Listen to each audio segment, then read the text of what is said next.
We'll keep them from the bridge. May the blessing of the Phoenix go with you. How long have you been pursuing the Black Shields?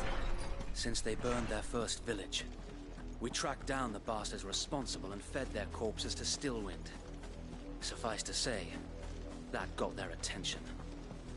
It's been a game of cat and mouse ever since.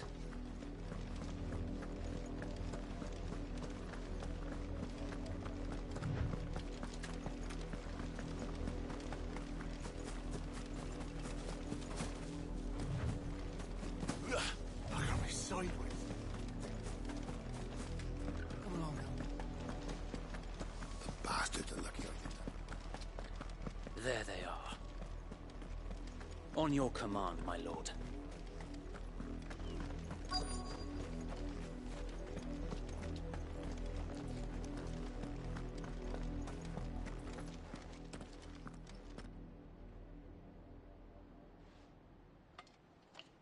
What is it now? I told you! We bear a message for the Vicereine. From the Guardians of the Flame. Ha! You presume to tell us that a pair of filthy vagabonds, a woman and a dog, could guard aught against the might of the Black Shields? Then come! Die along with your flame! For Azaria! For Azaria! Your petty revolution ends here.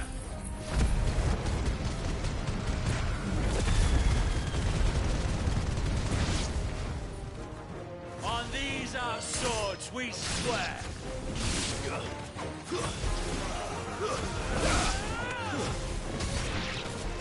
Bloody hell! Reinforcements from the far bank! Another wyvern to fight their battles for them.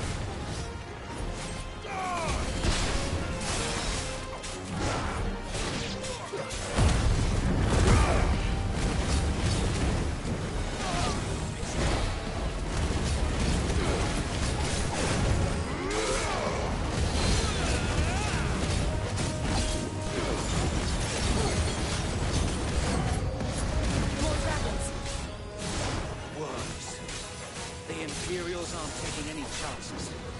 I can't let them flattered.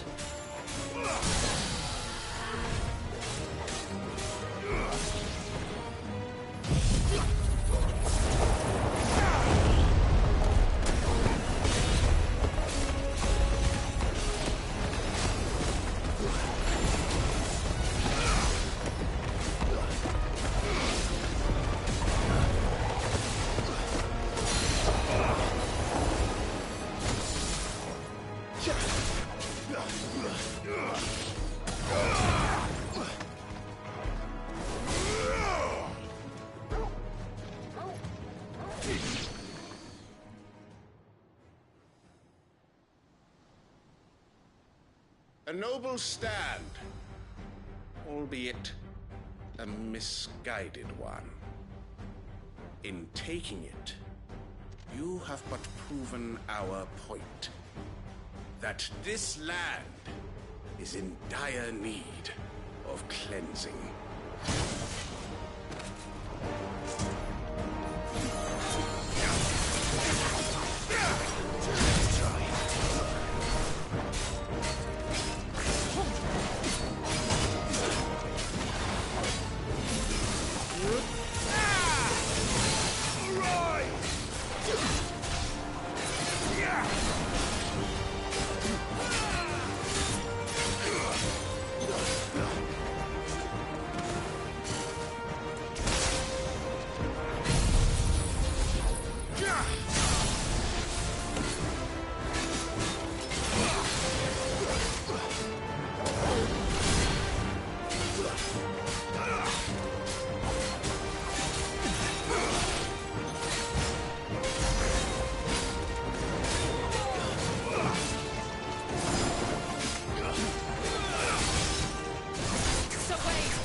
There's no one left to keep them occupied. We need to finish this. We finish him.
I don't see any more.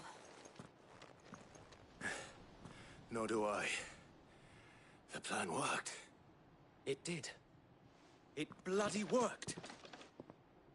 We sent every last one of the rotten bastards straight to the mud!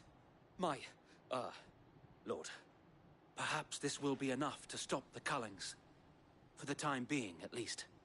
Perhaps. Though I doubt my mother will take this loss well. She'll move swiftly to see her minions' ranks replenished. And then it will all begin again.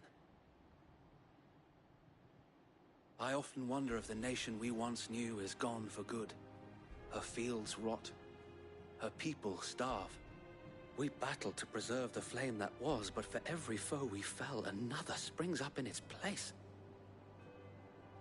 Yet be that as it may, it is still our home, and we must fight for it. As we always have, and always will. For as long as the Firebird's flame burns in our hearts, the Duchy cannot die. And her loyal subjects may dream of a day when the Rosarian standard flies over Rosalith once more. So wait, Think we should fall back to Port Isolde before the garrison sends reinforcements? A sound strategy, my lord.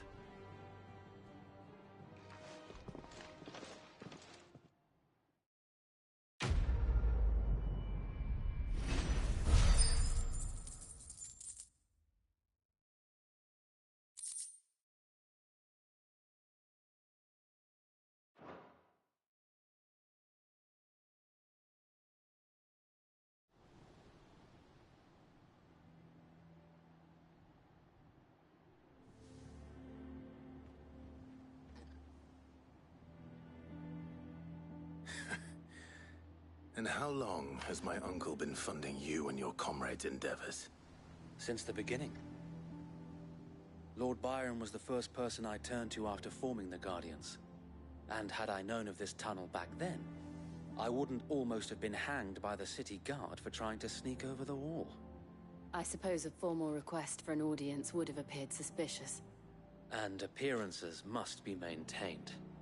Were the Vice-Regency to catch wind of Lord Byron's involvement in our movement, they'd seize his estate and send him to the gallows, where he would be of no use to anyone. And so, though it sickens him to the soul, he plays the part of the loyal lord, knowing that one wrong move might prove his downfall. It is why he remains ever vigilant.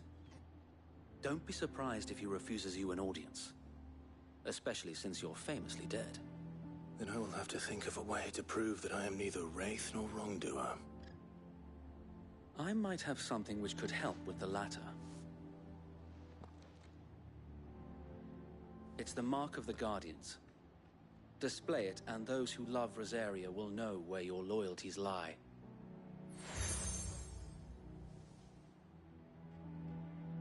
I shall wear it with pride. Be sure that you do. I don't want my men attacking you again. Unless you deserve it. If only Sir Tyler could have been here to see you. Or the Lord Commander. Thank you, Sir Wade. If there is ever anything you need. I know. Go on now, my lord.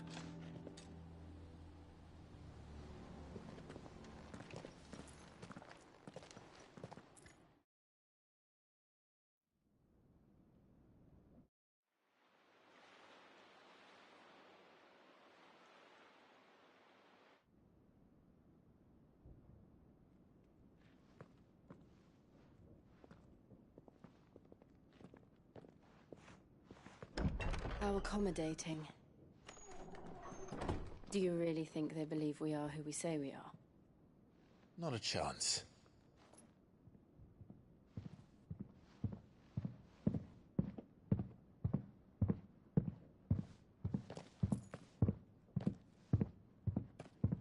Right, I guess. My uncle believes we're imposters here to rob him. And means to string us up himself.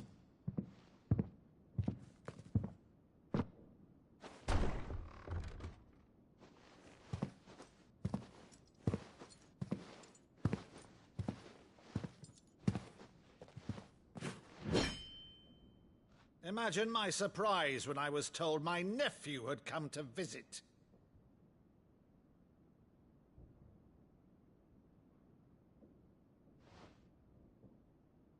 Clive Rosfield died long ago. And for uttering his name here, you shall pay with your tongue!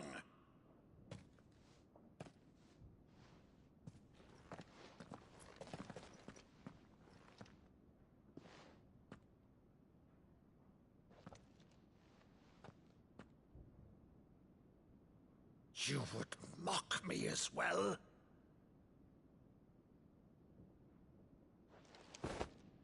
It is I, Sir Crandall of Camelot, loyal servant to Her Serene Holiness, Saint Sybil the Unshod.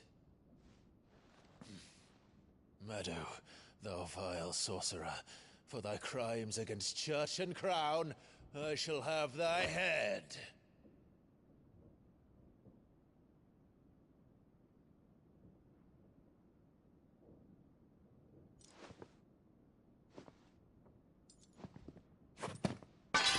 Curse thee, infectious flax wench.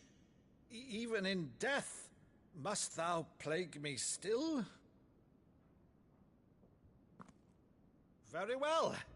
I shall open the gates of hell, that thou might see thy charge once more.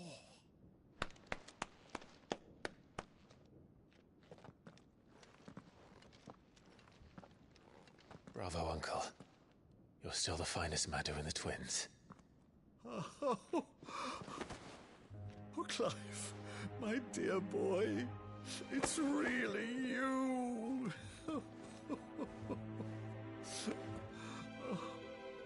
You always were fond of that scene from The Saint of the Sanctuary.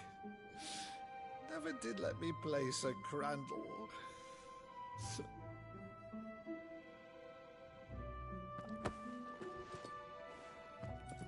I have a favor to ask, Uncle Byron. Rutherford, inform the kitchens. There'll be guests. We dine immediately. But, Uncle... You can't very well regale me with the tale of your miraculous preservation on an empty stomach. Go on, sit.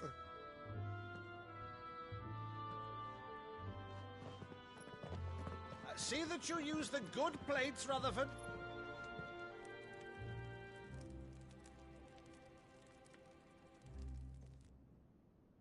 So you arrived late to one of her cullings, did you?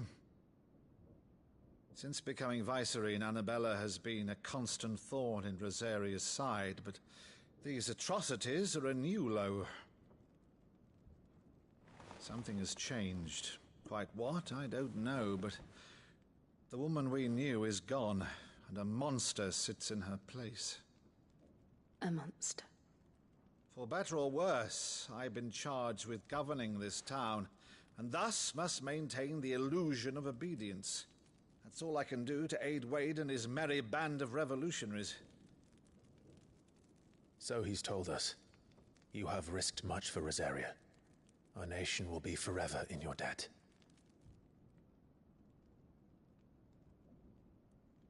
It has been 20 years, Clive. The nation your father and your forefathers fought to defend is no more. Perhaps it would be otherwise had I the courage of my brother.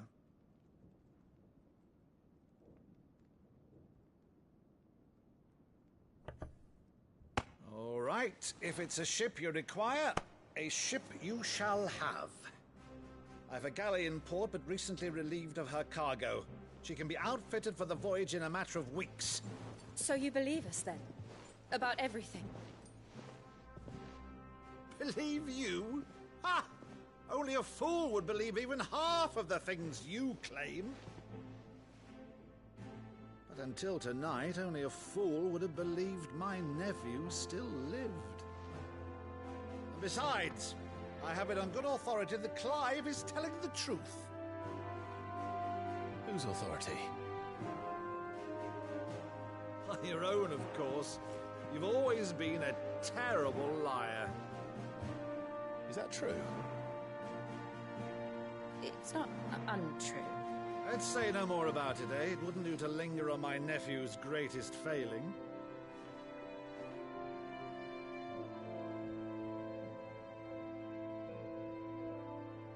The one thing I cannot believe, though, is all this about you being Cid. You were always such a good boy, but now you're quite the outlaw. Which, if I'm not mistaken, would make me an outlaw's uncle. Right then, who shall we pillage first? Rutherford, fetch me my cutlass. This will be fun.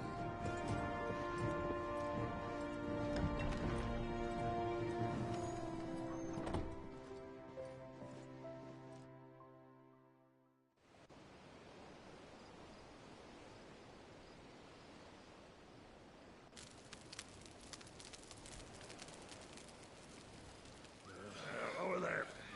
Go on. She's a fine ship, isn't she?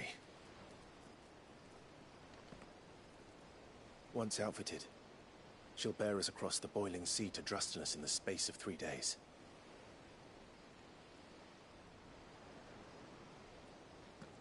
Something on your mind?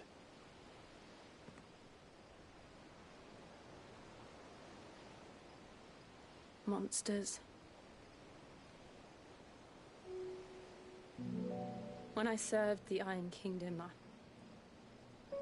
I did so because I saw no other choice. Because once they learned that Lash would not move me, they turned it on those who could.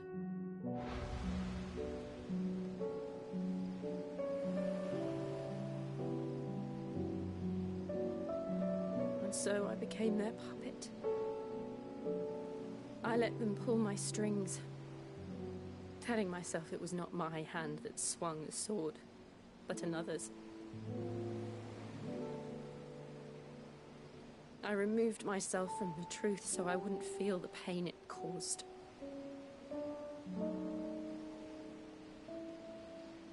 And before I knew it, I no longer felt anything. Anything at all.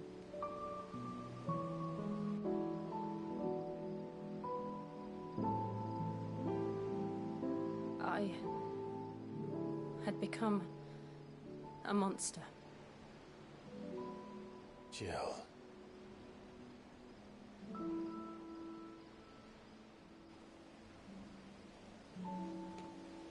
I don't want to be a monster, Clive. Do you understand?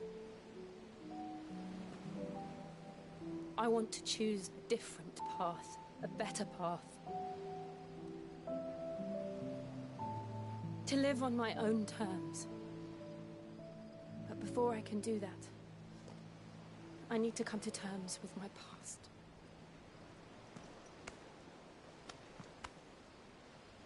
And when you do, I'll be standing there with you, just as you stood with me.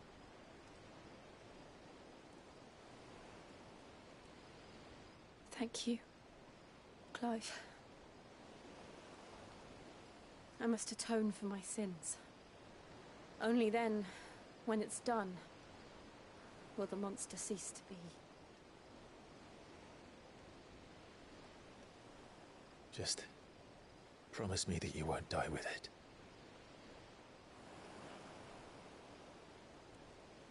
Now, let's get some sleep. The journey back to Benamir is long, and there is much to tell the others.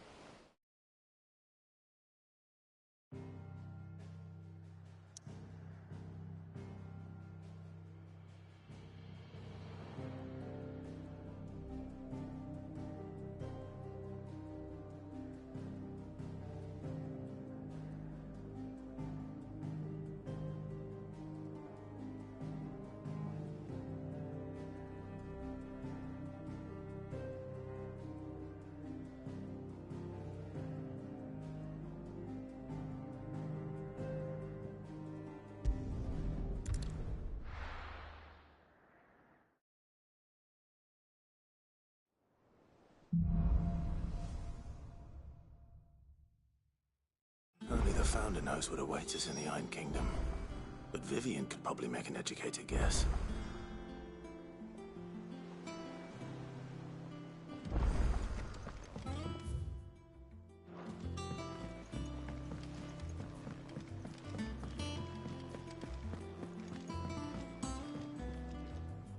I didn't take you for a scholar, Ivan.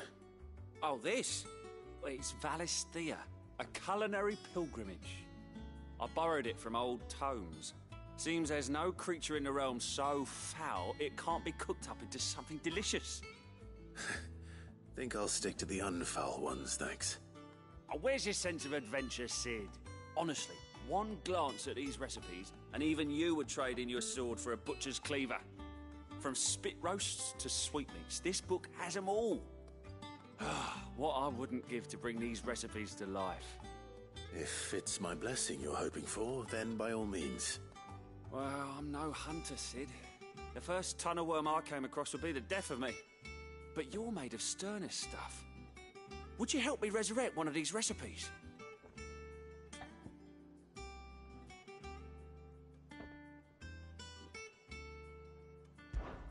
Something tells me you won't be taking no for an answer. Fine, I'll help. Fantastic! Thank you. So, dare I ask what's on the menu? Chance's Stew. It was once a favourite among the gourmands of Oriflamme, if the author is to be believed. Though Molly's never heard of it. The only problem is that while the recipe is extremely detailed in most respects, it's infuriatingly cryptic as to the main ingredient. A beast, no doubt. Most likely something that would make easy work of a simple cook with more broth than brawn, but unwanted violets. I've no idea what they might be. Does the book say anything else? Well, only that the sweetest violets sprout atop the bed of roses. Roses. Rosaria, perhaps? One of the butchers in Martha's Rest might know something. I'll ask next time I'm there.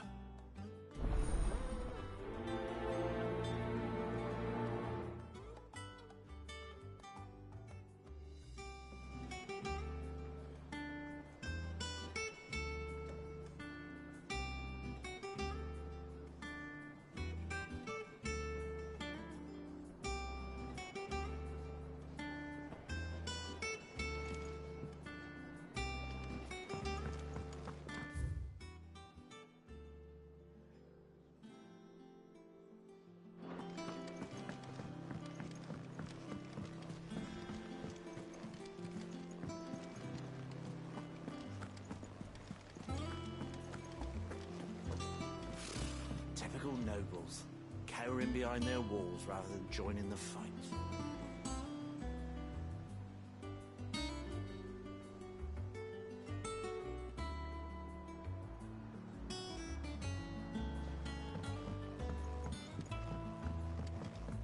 How did we never There are hear? new billets being Guardians of posted the Dawn. every... Clive! Oh, am I glad to see you? Is something wrong? It's Blackthorn. He ain't himself. And if I'm honest, he ain't been for a while. That normally it only takes a couple of drinks to perk him back up, but not this time. Something's getting him down. And whatever it is, he ain't telling. It's like he's lost his spark, you know? He's barely got enough fire in his belly to get the ump about stuff. But I'm thinking he might if we both bent his ear, because he respects you, innit? So, what you say?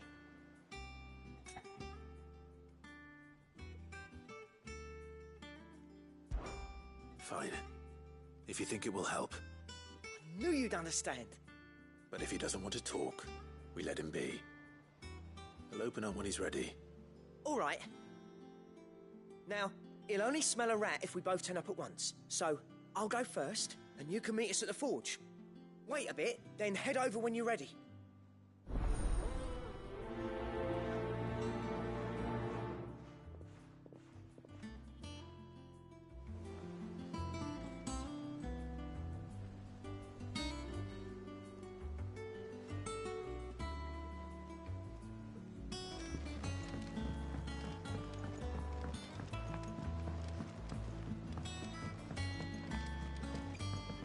I could have sworn we had a few more.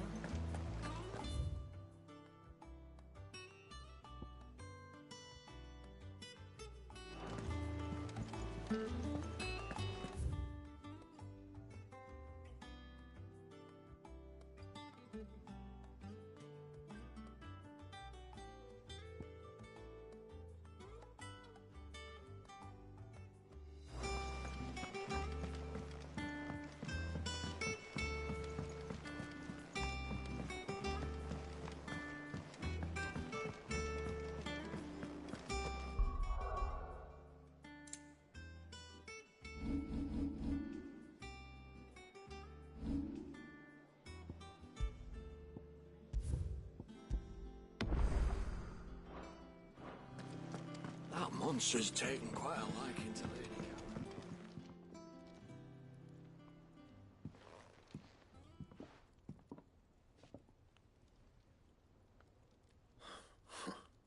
First August, and now you.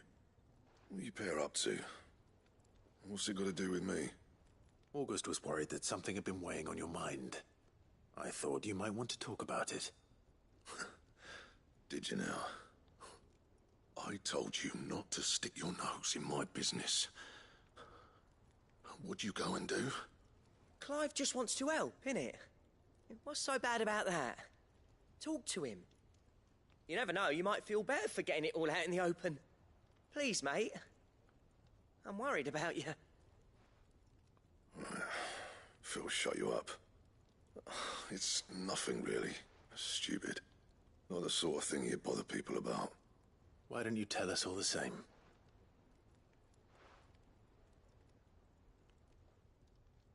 Karen and I have an arrangement. I keep an eye on Goots, and she shows me what the competition's up to. Interesting arms and armor, things like that. Anyway, the other day, she shows me a cuirass she's come by. Masterpiece of level work. Light, supple, and tougher than it had any right to be. Made my stuff look like heavy, clumsy shit. I should have brought the bastard thing there and then just to study it, but I was too proud. And now every time I reach for my hammer, I'm reminded that I'm not the craftsman I thought I was. There. You happy? You got what you came for. Now piss off. All right. We're going.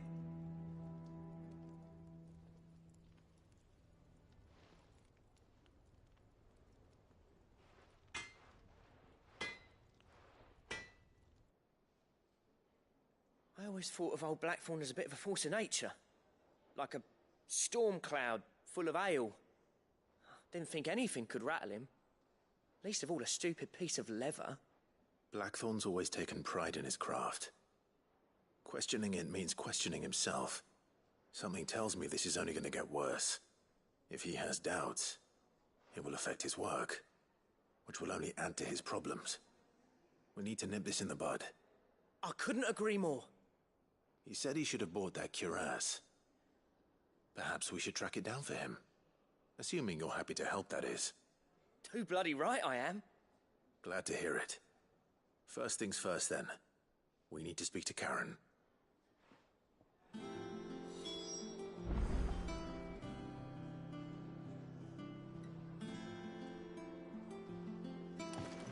That monster's taken quite a liking to Lady Karen. Karen, do you have a moment? Blackthorn mentioned that you'd recently come by a leather cuirass. And he ain't been himself since he saw it. So we thought we'd buy it for him. Sorry, sold it already. Didn't think Blackthorn cared for it the way he turned his nose up. But it was nicely put together, that's for certain. Even if the bloke who made it is a bit of an odd one. Happened across him on my travels. Makes all his stuff to order, but the fella who commissioned it refused to pay. He didn't like the colour of summit. So I took it off his hands for a fair price. You don't know where we might find him, do you? Like I said, he's a bit of an odd one. Doesn't even have a workshop. Don't trust hunters neither, which means he spends as much time out tracking beasties as he does working their hides. I see. He did tell me something, though. Apparently, his next commission's for a set of griffin hide greaves. Here, there's a griffin on the hunt board. The curse breakers were placing bets on who'd bag it. Now, where the bleeding hell was excited? Somewhere in Sambrec, maybe... Caer Northern, that was it. Thank you, Karen. We'd be lost without you. At least you admit it. So, it sounds like going after that griffin might be the best chance we have of finding our roaming leatherworker. I'll leave the hunting to you if you don't mind. While you get on with that, I'll ask around the markets. See if I can't sniff out who he is and where he's hiding. Good idea. Hopefully one of us will be able to track him down.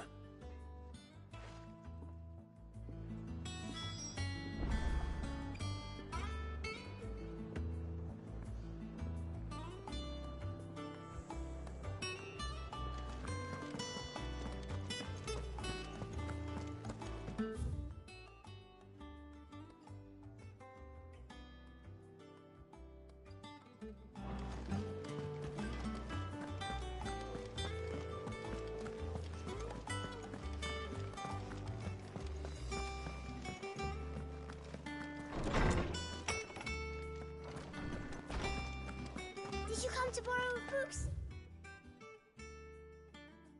Because you can't have this one till we finish.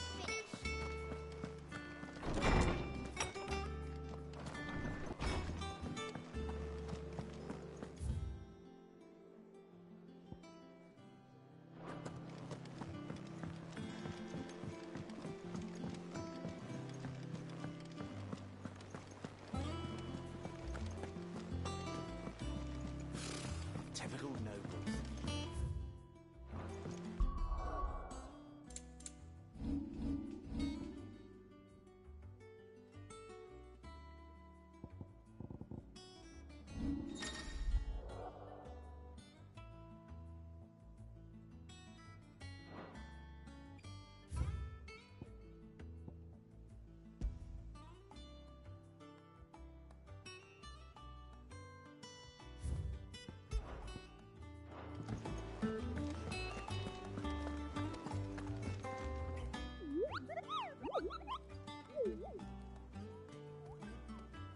What's the matter, Nectar?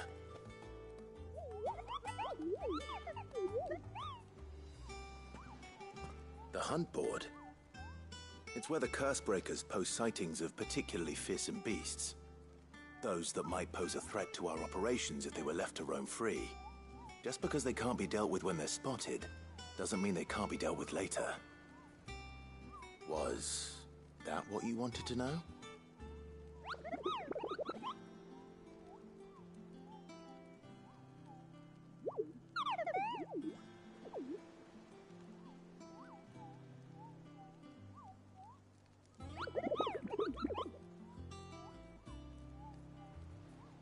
Right. Well, leaving your mightiness aside for the moment, the people of Valisthea are going through a lot already. What with the Blight and the war, the last thing they need is ungodly fiends terrorizing them on top of everything else. So if the Cursebreakers are too busy to help, then perhaps I can.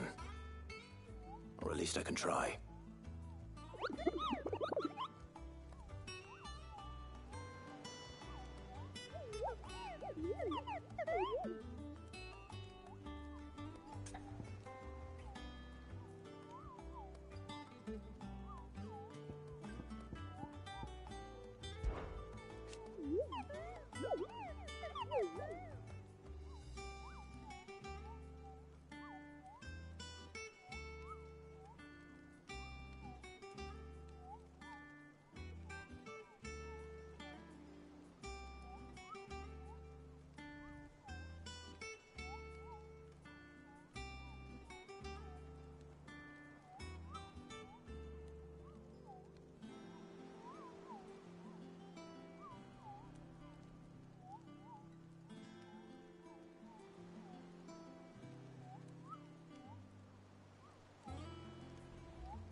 Rest well.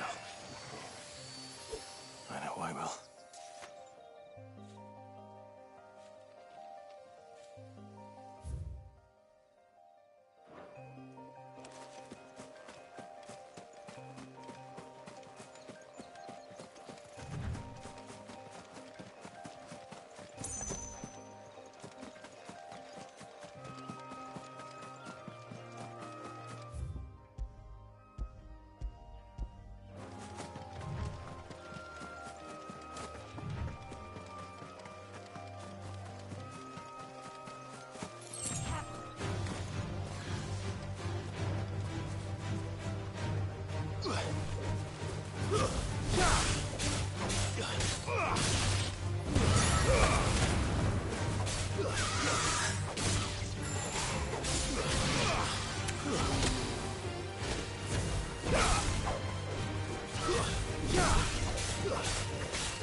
Thank you for sticking with us.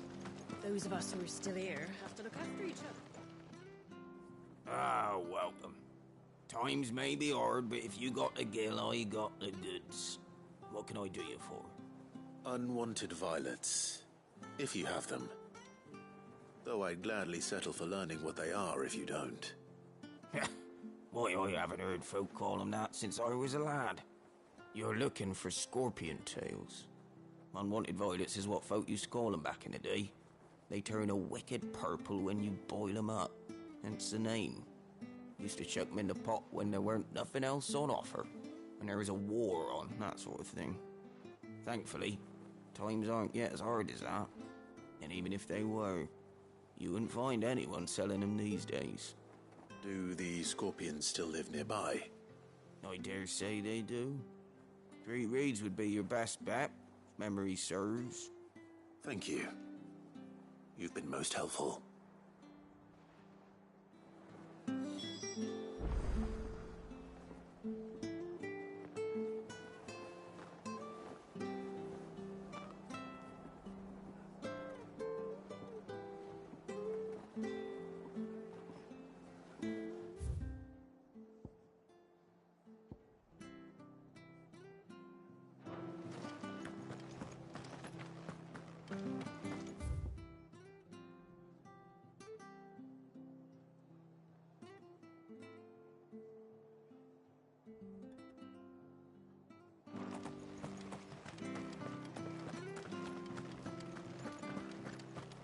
Stay sharp.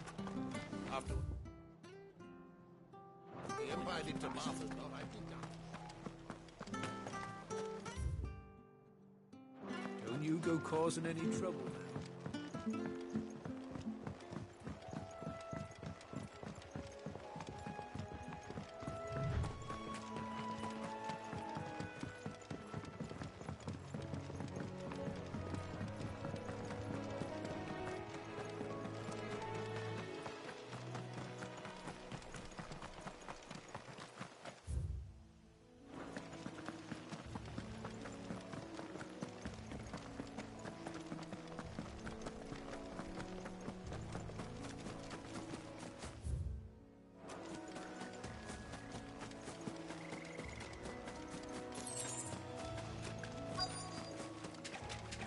Scorpions. At least I know what I'm up against.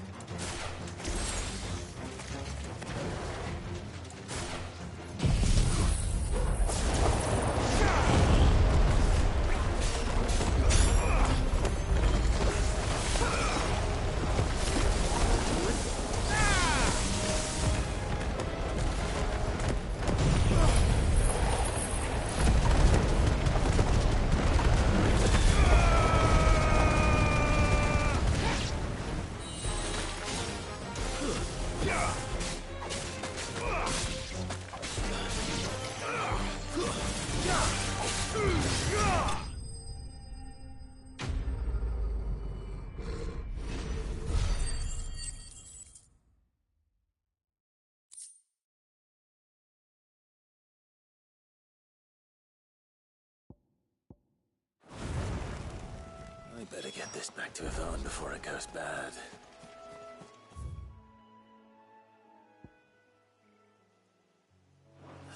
Or any worse, at least.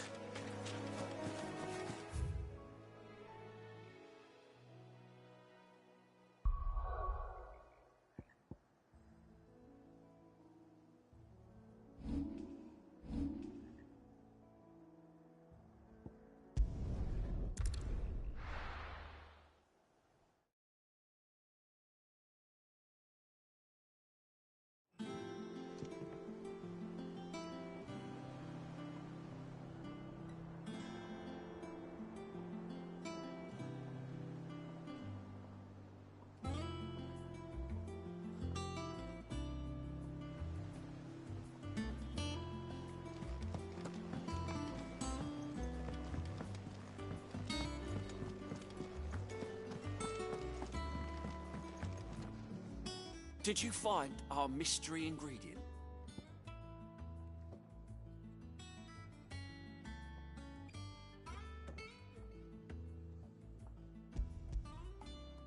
did indeed. Marvellous! Let's see. What am I supposed to do with this? It's poisonous, surely. You wouldn't be wrong. But that's your unwanted violet. Into the pot it goes, I suppose. Wait here. I won't be long.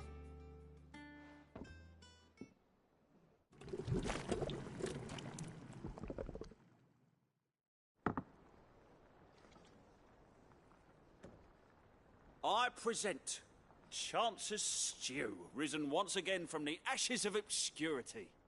Grab a spoon, Sid. Let's eat while it's hot. I'm, not hungry. Well, it'll be too late once I've licked the bowl clean. Your loss.